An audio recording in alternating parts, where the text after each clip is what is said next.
لا تعود لسانك على الكلام القبيح. روى السيوطي عن مالك بن دينار رحمه الله أنه قال: مر عيسى عليه الصلاة والسلام والحواريون على جيفة كلب، فقال الحواريون: ما أنتن ريح هذا؟ فقال عيسى بن مريم عليه السلام: ما أشد بياض أسنانه. فقالوا له: يا نبي الله، كيف تقول هذا؟ فقال: أريد ألا أعود لساني الذم، يعني الكلام القبيح الذي لا خير فيه، أريد أن أعود لساني تجنبه. فعود لسانك على الخير। बिस्मिल्लाहिर्रहमानिर्रहीम। अपनी ज़ुबान को बुरे कलाम का आदी न बनाओ।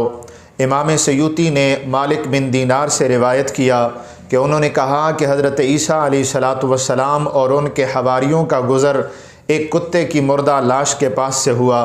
हवारियों ने कहा, इसकी बू कितनी नागवार और गंदी है। इस पर हज़रत ईसा अलैहिस्सलातु वस्सलाम ने इरशाद फरमाया, इसके दांत कितने सफ़ेद और चमकदार हैं।